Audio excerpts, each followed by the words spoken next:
Hello and welcome to Women's World on Global Television, the program where we educate, empower, and have honest conversations about the realities shaping women and girls of today. I am Kike Lomo Okeri, and with me is my amazing co-host Priscilla Obasi. Welcome on the show. Thank you very much. I need you, Patri. So when you call my name with the vibe, I am wondering what it just has a lot of because it has a lot and it's telling a lot. Well, it's good to be on Women's World. I am Anita Patrick, and of course, amazing day to talk issues around women. Yeah, I mean, we cannot stop talking about women because women seems to be, maybe do I say left behind on a lot of important conversations. So it's important to spotlight these things at the point where you think like you've said enough, and then you look back and say, have I really made progress? You're looking at, because you're still seeing the things you kept crying about. You look at it's still happening. And I'm like, sometimes I'm like, are we wasting our time? I don't think we're wasting our time. I think women have gradually understanding the need to speak, despite being suppressed, despite amassing a lot of pressure. I saw something on the socials where self-love was preached about, where you need to embrace your love. It doesn't mean you're selfish. That's the most important thing. So as women, I'm telling you, as women, you need to love yourself. It's high time we begin to love ourselves more, not because you want to. I saw a very funny video that I had to put on my status where women had to tell the spouse that they're going for something very important, and the next thing, unfortunately for the woman, if I use that phrase, the husband probably, because of the workload and he wants the children to also feel at home, took the children, let's go out, and too bad for the woman, he sees her sipping ice cream somewhere. Okay? And the man is he's carrying the kids and probably struggling and wearing the shoes of the woman, and the woman is just trying to breathe a bit. I'm not saying lie to your spouse. I'm saying just tell him I need a break. So it helps you have a lot of self-love for yourself. Today we are having a deep, important conversation, one that affects dignity, confidence, and future of young girls. Our topic today is a very interesting one. Her body, her future, ending period shame and reducing teenage pregnancy. Basically, I tell you, there's a lot of discussion to talk about, because from menstrual hygiene to misinformation, from silence to stigma, and ultimately to life-changing consequences like teenage pregnancy. This conversation is one we cannot avoid talking about. So when I heard this topic, I said one of the first things we'll do on the show today is maybe share our experience of how we first felt when you saw your period, the very first day you saw your period. Okay. How did you? Maybe I share my own story. Let's pick it up. Let's start from. Okay, so I was in boarding school then, Command Secondary School. It was my JS2, right? Yes, as JS2, and you know, then in class you already see that maybe some other ladies have started seeing their period. Sometimes you're the one maybe left amongst your friends. There are times that you feel like, what's happening to me? Am I okay? Because this person comes to share their story. So it's a boarding environment. There are no parents there, you know, that you can run to. We just have senior students. It's just yourself, and then. So it first started in school, right? Was it in school? No, maybe it was on break. But the memory I have in school was friends coming to share their own experience with me. So I kept looking forward to, when would I see my own period now? What would I? I'm looking forward to it. I was looking forward to seeing my period, and then I was on break one certain day, and it happened. And when it finally happened, I felt a bit ashamed. Like there was this shame. Do I go and tell my mom about this? How do I react? What can I use? How would I go and ask for pad? Like, because of course I had an elder sister, and maybe she had started seeing hers, but I've never had that kind of conversation with my mom. So it felt very weird, and I had to summon all the courage in the world to go and tell my mom, please, I want to buy a pad. And it was really, it was interesting. I felt a bit shameful. I don't know. It was this shame that came with it. I don't know about why. I don't get. It sounds really, really strange, because I see that our time, there was a whole lot of Communication. if that's right, A lot of parents don't understand how to tutor us or guide us through the part of it. because the mentality they usually have for us is that when a Man man touches you, you get pregnant. Yeah. So when I was more with the male folks because I was into sports, so it was easy for me to mingle with the male folks than the female. So I wasn't even involved in the schoolwork. Always when they come to schoolwork, I'm traveling in one competition or the other. So for me, mine came easily because of the sporting thing. It was easy for it to just come in easily, and I had the flow. So we talked about that as friends. With your male friends. No. few female friends who were into this athletics. That was For me, one thing was easy because what I'm saying the male folks was because my mom felt because she had said don't let man touch you, so I was skeptical. At some point when she said that when they come home, visitors come to the house, was male the male folks were like, don't you have a female friend? So at some point she'll say, let's go and check you. I'm not trusting you anymore. I think that's the point. I don't need to trust me anymore because this is what I'm passionate about and all that. So I think we had limitations because our parents didn't understand the reason to educate us through that part. So I guess that's one of the reasons why you felt ashamed. It was difficult to talk about it. Yeah, exactly. I think education is very, very important when it comes to menstrual cycle. In my own case, it was my father that even taught me. Interesting. Yes. Interesting. It was my father that put me through. Wow. My father bought it for me. Interesting. Wow. Yes, my father even taught me how to calculate and all that. Are you serious? Yes. This is amazing. Put me through. Because we are all girls. We don't have it, unfortunately. I know our male child is still coming. On the way. Wow. So he has to put, as in, walk us through it, as in one after the other. You have to mark calendar. You have to make sure. Wow, interesting. I think education is yes. I think education.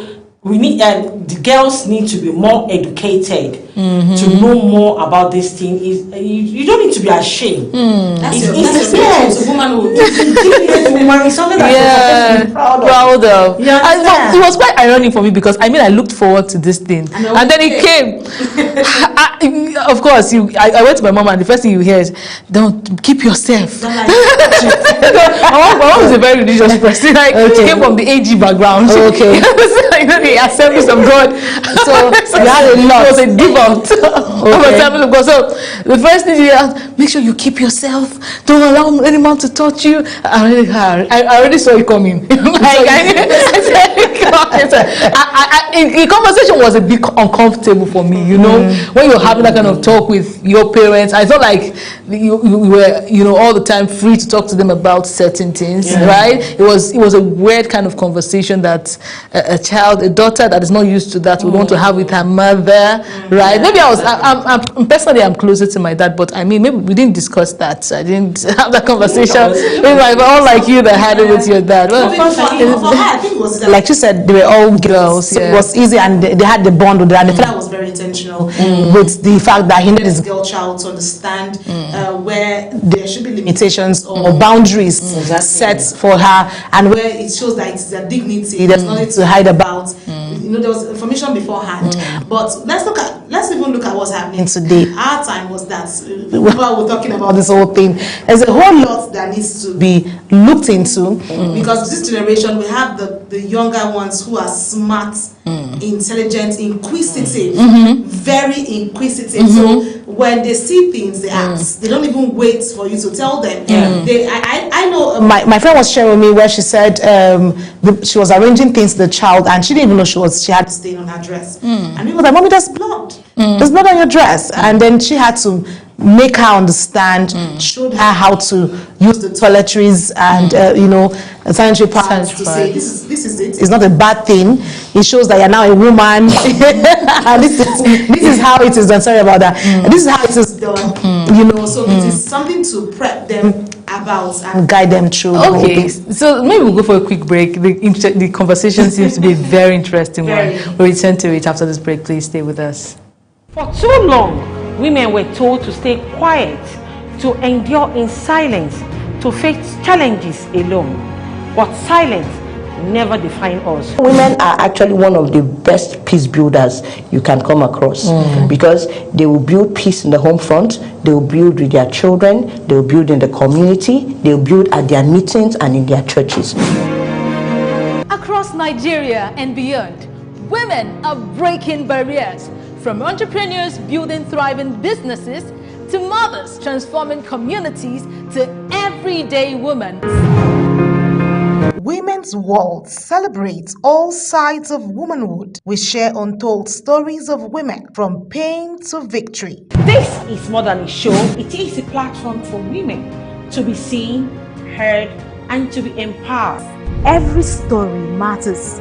Every voice counts because women are empowered to change families, communities, and the nation. Join us as we showcase women's untold stories. From pain to victory.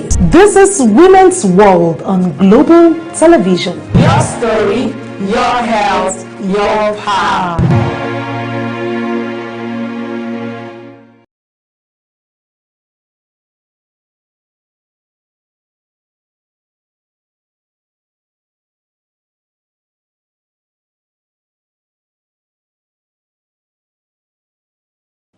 Well, it's good to have you back, and of course, we've been having this very interesting discussion where we should talk about the menstrual cycle, how we need to train the girl child and get them to understand that it is not a thing to be ashamed of. It shows that we're building up into womanhood, and womanhood is a beautiful thing. Interestingly, I really think that the age of, expecting to see your menstrual period keeps dropping by the year.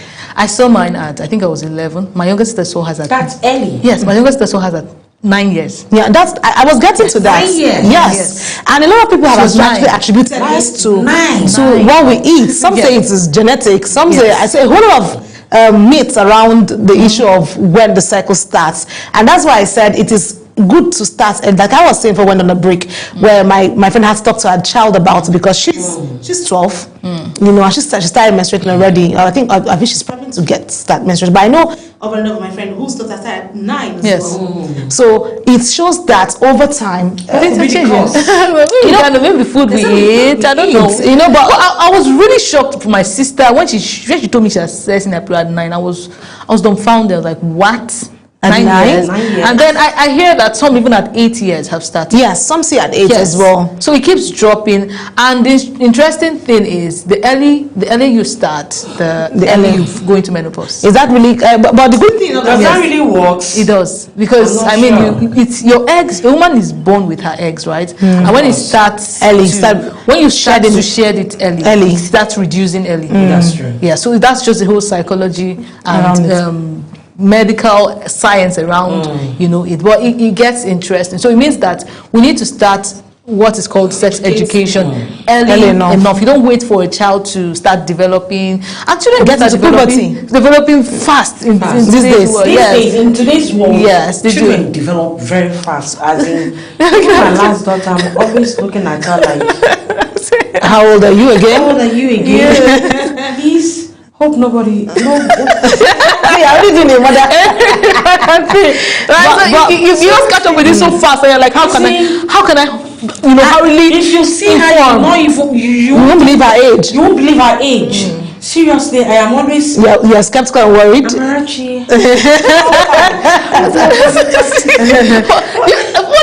Someone like me, I would just look at me like. But I'm on yourself. but it's actually a very good one to see where sex education needs to be totally preached or taught for this young, because that, if you look at society today, because of the way the younger generation are getting into adulthood so fast, some very funny adults who are supposed to guide them tend to abuse them. True. So the reason why, when I see mothers teach the toddlers where good touch, bad touch, all of this education, I'm really impressed, because time it was not there. It wasn't there. That's why. So we don't understand it. Our generation is trying to change the narrative of things that our parents did not understand, so that our children will have a better understanding of what to do and how to go about things, because it will save the teenage pregnancy and also give an edge to what it should look like when it comes. But was good enough that experts today have actually guided a lot of young people to understand that you need to guide yourself properly, guide your body parts, give yourself a reason to know that my body, my own safe place, because that's your temple. Even if the Holy Spirit says, my body, my temple, because it is when you let it go that people will take advantage of it. But if you know that it is your safe space, it is you, your private parts and all that, because I feel in some way when I see I'm not saying that's really the cause. When I see people look at dress sense as not being important, because one, like we said, children grow into adulthood so fast, so you need to really watch them and guide them to what they wear. And so it also preps them to understand when people want to take advantage of the fact that you dress a certain way, and then because you also have the quick adulthood mindsets and want to take advantage. But good enough that we'll be having a guest to speak to us on all of this issue and walk us through the reason why we need to do proper education, proper guidance, and also tell them it's not a bad thing. Hygiene too. Hygiene is also part of it. Because that leads to a lot of ailments, that infections. I have a story about infection. Maybe when we get we'll share. Joining us is a development communication practitioner, media professional, and social impact advocate. Her name is Blessing Edet, founder of Noble Ladies and Youth Initiative. Through her work, she is empowering women and young people, amplifying voices and driving community-based change. Blessing, you're welcome on the show. Thank you very much. Thank you very much. Thank you very much. Good to have you. Okay, good to have you. Maybe I start first, right? Yes. Okay, so let's talk about menstrual health. Do you think it's still a sensitive topic? Do you think we're doing so much on sensitization when it comes to talking about menstrual health for our young girls out there? Yes, menstrual health is a very sensitive topic, and a lot of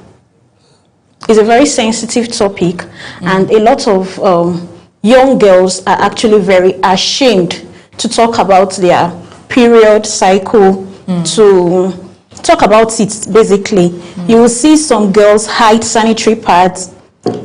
Okay, you see some girls hide sanitary pads.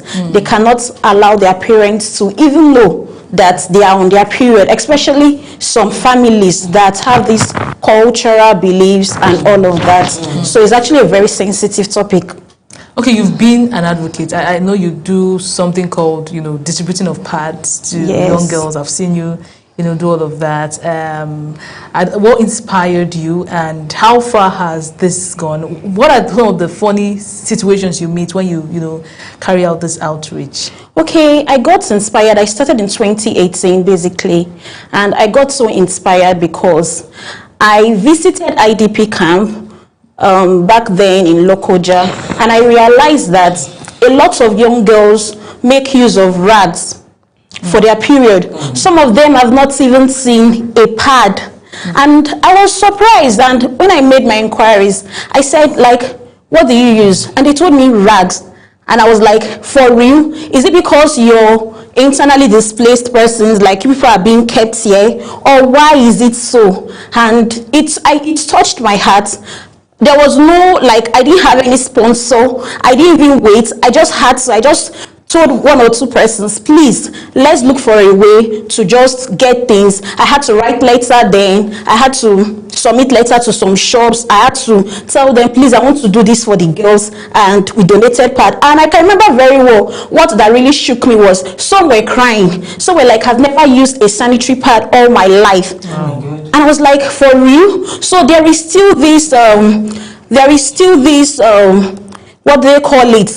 This ignorance, and there is still this cultural myth and all of that. So people cannot even talk about it, especially in undeserved communities, especially in rural environment, because I can remember that time it was a rural environment. So you still see girls, they cannot even talk about it and all of that. So I got inspired, and from time to time I've actually been doing a lot of advocacy. I've been talking about period health. I've been talking about trying to, as a young girl, actually trying to help yourself and all of that. I've been doing a whole lot of advocacy work, especially for the girl child and women in general.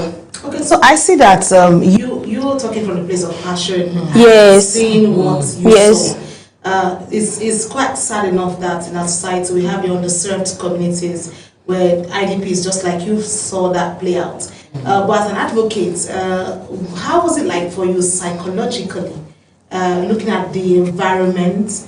Because I know growing up in those days, before we had the diapers for children, our parents used the napkins. For us, we didn't use the napkins, we didn't use the diapers. He said So this is the difference that I'm just trying to put this on a lighter note. So for the girl child who is underserved in such scenarios where we've had the issue of insecurity, had them in such situations where they don't have access to or access to funds to access the sanitary pads. How were you able to manage them? Because you said some of them were breaking down to cry. Yes. Psychologically. Yes. How were you able to manage such scenario? Basically, it actually affected me, but I had to put a call to the government. I can remember writing a letter to then Honorable Petra Onyegbule, if I'm very correct. Then she was in power then. I actually appealed to her because I felt that she is a woman. I know what it is for my sister. I actually put those girls in my shoes, if they are my sisters or if they are my children. And so it actually affected me. For days I couldn't, that was what actually stirred me up into advocating for the girl child, because I know that it was born out of passion. And I am currently doing my PhD in development communication. In fact, like I was telling somebody, we have media and communication faculty now, which we have broadcasting, we have public relations, we have advertising, we have film and multimedia studies, we have development communication. I took interest in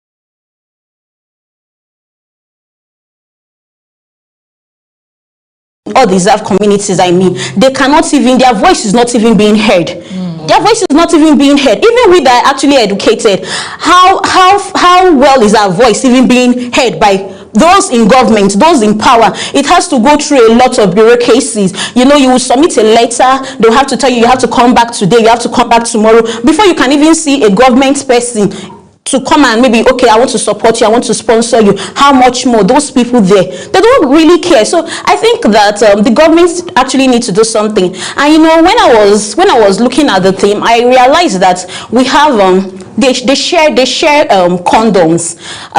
When I realized they share condoms freely.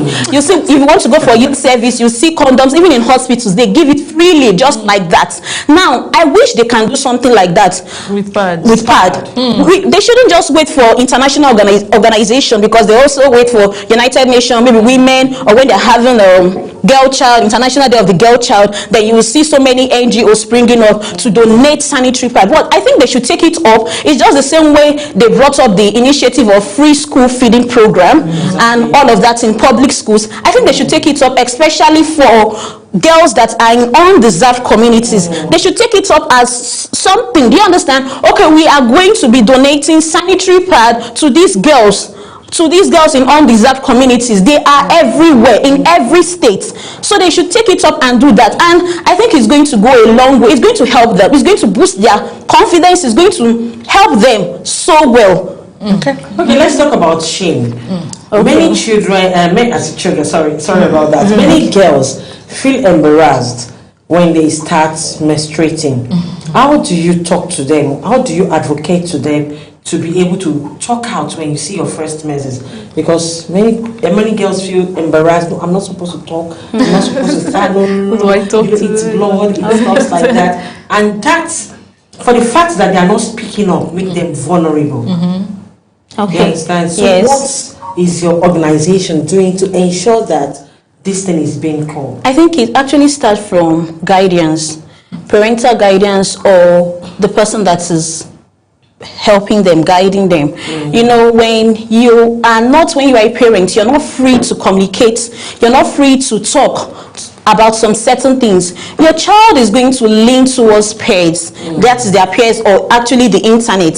So they will like, I cannot talk to mommy about this thing, I cannot talk to daddy about this thing, and so let me just go and meet my friend, and that friend will definitely misinform them, because somehow they are not ready to start up these conversations. These conversations are very important. You will see in some homes, they cannot actually talk about sex education. They cannot actually talk about, I feel also is, actually, like some of them are actually highly influenced by religious belief. It's too, I don't want to spoil you, you know, Deborah, if I talk about this thing to you, you want to be curious, or you want to explore, and all of that. So they just keep quiet, and the child gets to school, the child mingle with people, the child will become curious. The child is noticing her friend growing into maturity, everything, and all of that, and she sees her friend, and her friend, maybe from a very informed home, we always tell her, this is what my mom bought for me, or this is what I got,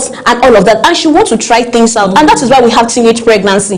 Look at teenage pregnancies from 13 years to 19 years, and teenage pregnancy actually arises because a lot of teenagers, a lot of young girls, they don't actually know their body system. When you don't know your body system, it leads to, you don't know your safe period, you don't know your unsafe period, you don't even know anything about it. And when you ask them, like, there was a time I went to a school, and I think I have the chart on my phone. I did something like heavy flow and light flow and all of that, and I actually brought a pad to explain to the young girls how to use a sanitary pad. And this is a private school, and you will see a lot of them saying, I didn't even know that I have to put the pad this way, I didn't know I have to do this way. And I'm like, for real? Just in my mind, this is a private school, so your parents actually, they don't even have the time, or maybe they are just, I don't want to talk about this thing to you, but you know, you need to tell them, you need to talk about all this, because if you're not ready to start up a conversation with your child or with your children, they are actually going to leave, and they're actually going to go and learn, and definitely the world is going to misinform them, because the world will never, like, the best parenting is the one you give to your child. You cannot expect another person to actually parent your child for you, because the world is actually not going to tell them the whole truth. It takes a whole lot of love, it takes a whole lot of grace from the world to give to your child, from the society to give to your child. Most of them will just say, okay, you need to do this, okay, you need to do that, and the child will be curious, let me try this, let me try that. So I think parents should actually learn to talk to their words, and also, even if you're not a parent, but as long as you have a minor, you have a teenager under your care, you should learn to talk about everything. You should learn to converse about everything. Nothing should be left untouched, nothing should be left hidden. Don't say this children doesn't know. Even if you're not, somebody was saying something on social media, I will not give my child phone till she's 18 years or 19 years. Another, I read a comment, the comment said, child will won't spoil, go still spoil, whether you expose it, whether you hand her over a phone or not, which is the truth. Because you will not say, okay, I don't want to give my child. You will even be shocked that the child actually has somebody that brings exactly that operates, and the child will just pretend. But you know, teenagers want to explore. They want to explore a whole lot, and that is when their body is like, okay, I want to explore this thing, I want to try this thing. It's like, you know, it's just like somebody that has been loosed out of a cage. Do you understand? So they cannot do this. I tell people that everything growing up, everything that I do outside, I can do inside. You cannot wake up one morning and call my mom and tell my mom, mommy, this is what Blessing is doing. Why? Because my parents, and especially my dad made it very comfortable for me as the first child. So he brought me so close to himself that there is definitely no topic he doesn't talk about. Even right now, there is definitely no topic he doesn't talk about. He talks about everything. So, and with that, I grew up very self-aware. I grew up very knowledgeable about a lot of things. So I am not actually curious to try. I know the pros, I know the cons. So when a child is informed, when your teenager is very informed, she knows the pros and she knows the cons, and so that curiosity will just die down. She will know that, okay, she's seeing it. Okay, if I do this thing, if I have sex with this guy, I'm going to get pregnant, especially unprotected sex, I'm going to get pregnant. The child will just hold herself and behave. Okay, if I do this, I'm going to do. But when you don't allow the child, ask most teenagers that are actually pregnant, what happened? Just find out and ask them, how did it happen? Sometimes it's the very first time. I don't know. Like, I don't know my safe period. I don't know my unsafe period. I don't just know. You don't know yourself at all. I didn't even know. You started me, I was pregnant for 3 months. I had somebody that was working and learning, because I also run a food brand and I'm into baking and catering. So I had someone that was learning under me, and it was so painful to me because she just got pregnant like that. She was so beautiful, so very, very beautiful. She just got pregnant. And that day she just told me, please, I will not be coming around. I said, what happened? She said she wants to go to the hospital. I said, are you sick? I was curious. I started touching her. Are you okay? And everything. Then she told me she's pregnant. You're pregnant? How come? How old was she? How old? I think 19 years or thereabout. Wow. I said, you're pregnant. What happened? This is not the plan. I had, like, the way I foresee you, like, why? What happened? She said she's pregnant. I felt so demoralized. I felt so angry. I had to tell my mom, because my mom liked her too, and I was like, how can she? My mom said that's small girls, and she has given birth to the baby. But do you know that she's not in school? Because then she was trying to go into school, like university and all of that. She had to just drop that, and she's not even from a well-to-do home that maybe the parents will say, okay, I'm going to carry this baby, and why don't you further your studies? But this one, nothing, everything dropped. Okay, so I like the fact that you have a picture of where the young girls should be. Yes. And so I'm going to ask you now, what practical steps should communities do or put together to ensure that the menstrual myth, because for some people they see it as a myth, they see it as something you shouldn't even talk about. Just like it's the underserved communities don't have. So, and you also talk about the traditional norms, some cultural limitations where they feel ashamed to talk about it.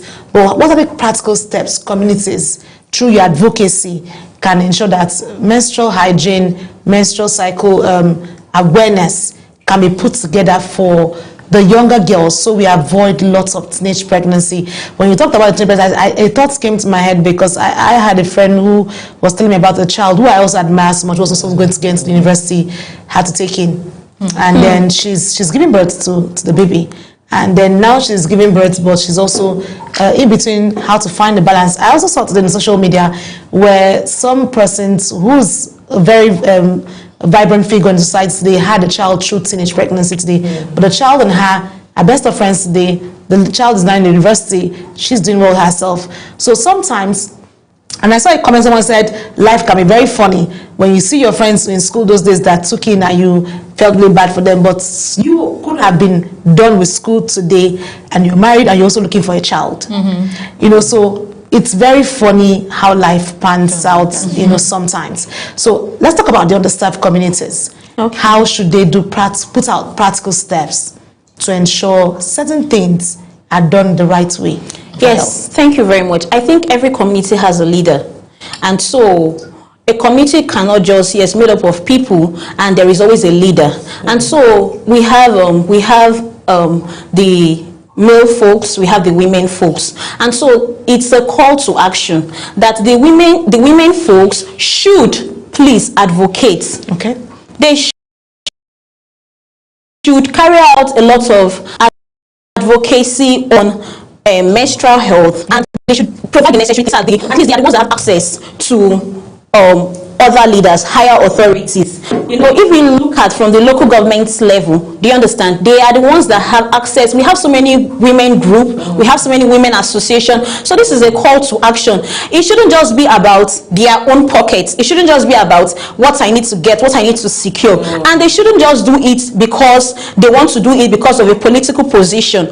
Because some of them just carry out a very basic stuff because, okay, I'm contesting for a political season or political position, let me just do something, let me just share pad, let me just share this and all of that, and afterwards it's just died down. you will not hear anything like that. They will just form a name, it just die down. To just register with CAC. No, nobody hears anything about it again. So it's a call to action. The women leaders, the women folks, those people that are in higher authority should carry out like a practical approach, and at least if it is done consistently, it's going to curb the menace, because it's seen as a menace. Period shame. It's going to curb it.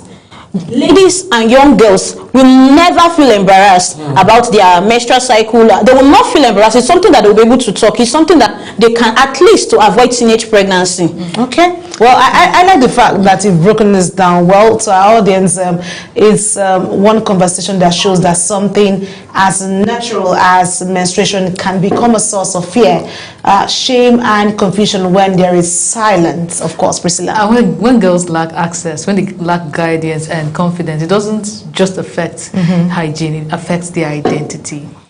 But beyond hygiene and shame, there is a deeper issue, one that directly impacts the future of many young girls. We'll take a short break now. When we return, we will be talking about teenage pregnancy, sex education, and how to empower girls that can change their lives trajectory. Stay with us, don't go away. For too long, women were told to stay quiet, to endure in silence, to face challenges alone. But silence never defined us. Women are actually one of the best peace builders you can come across, because they will build peace in the home front, they will build with their children, they will build in the community, they will build at their meetings and in their churches. Across Nigeria and beyond, women are breaking barriers, from entrepreneurs building thriving businesses to mothers transforming communities to everyday women. Women's World celebrates all sides of womanhood. We share untold stories of women from pain to victory. This is more than a show, it is a platform for women to be seen, heard, and to be empowered. Every story matters, every voice counts, because women are empowered to change families, communities, and the nation. Join us as we showcase women's untold stories. From pain to victory. This is Women's World on Global Television. Your story, your health, your power.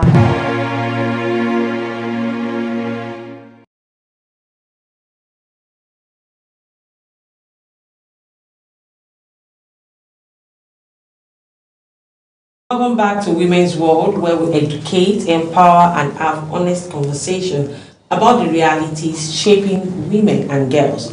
On this segment, we will be discussing teenage pregnancy, education, and empowerment. And of course, we still have our guest in the studio, Blessing Edith. When girls lack information, support, and confidence, they become vulnerable, not just to shame, but to life-altering consequences. Of course, Kike, and one of the biggest of those consequences is teenage pregnancy.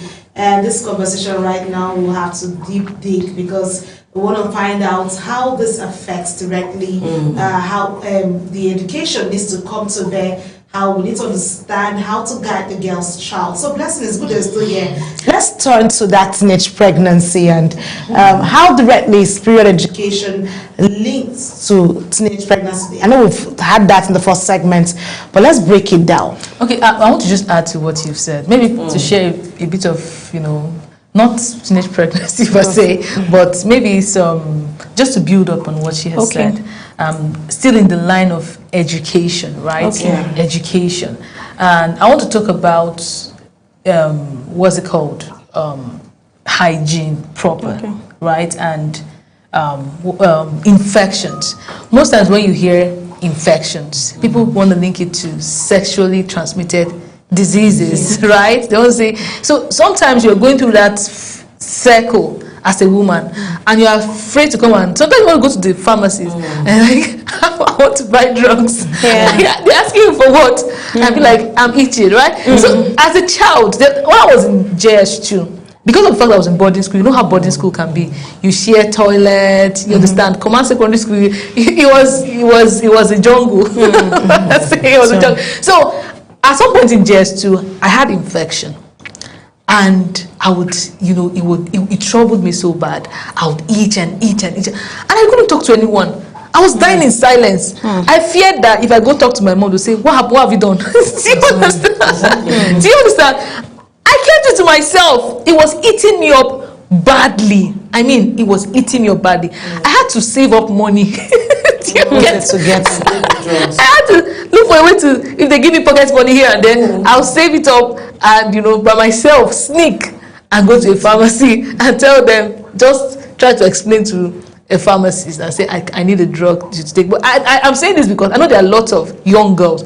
As an adult, at least you have your own money. You can walk to any pharmacy and tell them this stuff. Sometimes you just throw away all the shame because you are very conscious of your health, right? But for a child, it's still very difficult for so many girls to walk up to their parents and say, I'm going through this. And all of this can stem from maybe lack of proper hygiene. Like she said, she went to schools where they were teaching people how to, place your pad. You can imagine, I don't know if you've ever been exposed to such an education from nuclear family that says, bring your pants, come here. This is how you put your pad. Somehow you just learned it on your own. We learned it on our own, but like I said, the younger moms or this generation moms have actually understood the limitations if they don't inform their girls. I said some. Parents don't have the time. I said some. So let's allow Blessing do it, right? Break it down for us. I'm saying this is just to say, how do we, stop the stigmatization, right? There's this stigma that they give to you, when you are faced with some kind of menstrual problem, right? Either you're having a heavy flow, do you get, just as you mentioned, is it a light flow or cramps, all of that, you just want to feel ashamed, embarrassed, you want to hide. Then in secondary school, you will be feeling cramps, you just go to one back bench and sit down, and someone is asking what's wrong with you. Sometimes you don't want to talk about it. So when do we get to that stage or that phase where we can proudly, boldly talk about our pain as a woman and not feel embarrassed? How can we get there? Okay, first, the right education. A teenager must have access to the right education. When a teenager is educated, she's informed. She can make informed decisions. She's not ashamed. She's not ashamed. She knows that, okay, this thing is not a crime. This thing is not something that I have committed or an offense. So when she has access to the right education, when she has access to the right mentorship, because also the right mentorship also plays an important role, she will make informed decisions, and this will guide every choice that she makes. Every choice that she makes, she knows that, okay, yes, this thing I'm doing I'm using my senses. But you see, most teenagers that have these teenage pregnancies are because they do not even have the right education. They do not even know themselves. So the most important thing is that young girls should have access to the right education and right information, so that right education, right information, right mentorship, so that they will make informed decisions. So, and this can also help to stop stigmatization. So because when they know these things, they are not, you can't period shame them. What is period shame? Period shame is a process where you see young girls being embarrassed about their period. They cannot speak out about their period. Like you said, when you were much younger, you had infection, you had to hide. You didn't have to, you cannot tell. It still boils down to education. It still boils down to, like when I talked about sex exposure, when I talked about sex education, when a young child or a young person is being educated, is being enlightened to the right education, to the right mentorship, she can actually tell her mom. There are some children that they are very close to their mom, they are very close to their dad, they can say anything and everything. They are not scared, they are not ashamed. But and we still have some families, we still have some children, we still have some parents that who born you were, You want to come and tell them religiosity. They will make it feel that if you talk about this thing, it's like you've committed an offense. It's like you're immoral. It's like what is making you to think about all these things? You don't despoil this girl. You don't despoil. Your eyes don't they open. And the child or the teenager will just say, let me not say. I wanted to say A. But let me just keep quiet. Let me not say anything again. The teenager, let me just change conversation. And you will see most child. You will see that's why you see in most families, a young girl will have one big auntie, one big friend or big sister that when she comes around to the house, her joy, she's happy because this auntie, she can talk and discuss anything with this auntie. This auntie will not judge her. So, but your mother or your father, yes, your mother, because mothers are the ones that are supposed to be closer. But sometimes, if you don't even have a mother in that phase, you can always have somebody to confide in. So, but your mother or even your teacher or somebody, I can remember very well. There was a time I was during my master's period. So I taught at some point in a secondary school, and there in Benin. And the young lady came to meet me and she said that she realized that she has not seen her period. She came to meet me and I was the class teacher there. Yes, in the secondary school. And I told her, Vanessa, you've not seen your period. Is your mother aware? That was the first thing I asked her, because why would she come and meet me? You're leaving the house, me, I'm not staying with you. And she said no, that she cannot tell her mom. And I said, so when last did you see your period? That was the next question. She said, about 2 months ago. I said, are you sexually active? And she said, yes. I said, this girl was in JS3, but she was a matured, like fully matured JS3. And she now asked me, she now said, Auntie, please, what kind of pill should I buy? Wow. So I don't know what gave her the confidence. I actually love that confidence to come and meet me. It means that she can confide in me. Yes, but I told her that please go and meet your mother. Because it will not be, I cannot be in the best position. She's a minor to advise her, to tell her. Because if anything happens, they will hold me responsible. That's true. I have to actually tell her. I was very wise. I said, don't worry, just go and meet your mom. Your mom will not shout at you. Just go and meet her. And don't worry, just tell your mom. I say, pray, meet your mommy. Your mom will just do something for her, do something nice for her, make her happy, just meet her. And that was her. But afterwards, she stopped coming to school. I didn't even know really what happened till I left the place and all of that. And it shocked me. So I realized that some parents, you cannot. So means this is not actually a first instance of maybe she has actually been sexually active long before the whole pregnancy issue, but her mom is not aware. So when a young girl is exposed to the right information, to the right mentorship, to the right education, in fact, the stigmatization will stop, and the shame will actually stop. The embarrassment will actually stop. Okay, thank you. So Kike wanted to yes, actually, some people believe that when you teach a girl child about sex education, you are encouraging them to experiment it. So how can we educate them without promoting fear or misinformation? Okay. It's the truth. Yes, it's true. It's the truth. They want to experience it. Like you said, why do I feel like this comes from a personal place? That's not the personal place. Like I said, said when we started the program, this generation are very inquisitive. Very, and then the world is also not helping. There's AI, there's technology. So we're asking how can you carefully yes. not give them don't paint pictures that they want to. For me personally, I think tell them everything. Yes. Be very raw. If you don't tell them, they will get as raw as you can. But while you're doing that, tell them the pros and the cons. Exactly. So I don't know if I'm answering the question you want to ask. Yes. Basically, it guides them to know what to do, because just like how Christ came, he said, I've given you life, I've given you death. But it's this said, choose life. Exactly. Yeah. So for me, that's how my parents worked that for me. And they said, because they said when the foundation is faulty, what can the righteous do? Exactly. So if you have a wrong foundation, you know what it is, because of course the building will not stand. So like Kike asks, I'm already speaking, bless me, I have to speak on the issue. I'm speaking from my perspective. It's difficult for adults now. I've had children around me and where they ask a lot of questions because they feel I'm the very exciting adults they want to be around me. excitement and playfulness and respect. Yes. So ask about if you cross it and put a spark. A lot of you. So, but that's how it works. So, for me, I think you can basically, before Blessing's response, but from your advocacy work, what you've done with children, because the girl child, you teach them, you guide them through this path. You know, when I am opportune to converse with a girl child, I converse with them in such a sister to sister manner.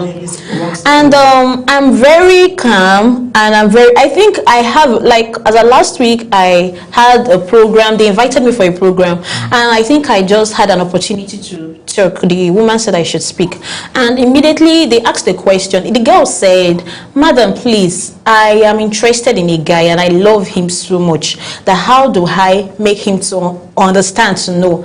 And I answered that question. I said, it is not in your best position as a girl to ask a guy out. Okay. If you feel that this is the person you want to spend the rest of your life with, what our advice as a sister, as a matured sister, is for you to, what our advice is that it's for you to pray to God. If it is God's will that you both be together, God is going to reveal God's going to reveal it to the guy, and the guy will actually walk up to you and meet you. But you don't need to force things. But what you need to do while you are praying and while you are waiting is that you continue building. You continue working in alignment with your purpose. You continue doing the things that you need to do, because in that you are refined in character. In that you are refined in so many other aspects. And so, to answer her question. Okay. You know, it's easy to say these things when you don't have girls. Okay. When you're talking sister to sister. From mother to daughter. Yes. The reality sets in and it hits you hard. Yes. When you have a to tell your children. You have to have that. It's very uncomfortable. Okay. A very uncomfortable But conversation. let me tell you the truth. When a lot of persons say, "Blessing, you've been passionate about the girl child," means like your mother did a whole lot of job on you and everything. My mom did not. So my mom did not do anything on you. Now let me tell you the truth was that when I was 16, I was in my SS3. Yes, I can remember a very beautiful lady came to talk that time in the dining hall. I went to Federal Government Girls College in Akwa Ibom State then, and she came to speak to us. She said something. She said she was advocating that we should be good girls. She talked about chastity. She talked about purity, abstinence, and all that. And I'm not lying. That sank into my head. And so afterwards, when I left the hall, the first book my dad handed over to me was on chastity by Ndwese Young. And when I read the first book, it informed me. I started reading books about women, Mitchell McNeil book. I started, any little thing, I always talk about it. That is how I even formed my name, the Bible, and all of that. And I grew up with that consciousness about a lot of things. So when my mom would not tell me, okay, you don't need to do this, you don't need to do that. But she did not like come to tell me this and this and all of that. But now I did the good job for my younger ones. Okay, basically what we're saying is maybe expose your kids to the right environment. You might not be the one to say those things verbatim to them, but somehow when they're exposed to the right environment, they would hear what they need to hear. So we're saying when you empower a girl child with knowledge, we give her control over her future. Yes. And when we replace silence with education, we replace vulnerability with strength. All right. At Women's World, we believe every girl deserves dignity, guidance, and the freedom to grow without shame or fear. Our body is not a burden. It is power, and our future must be protected with truth, support, and opportunity. We appreciate our guest, Blessing Edet, for this. Thank you so much. Thank you so much. Thank you.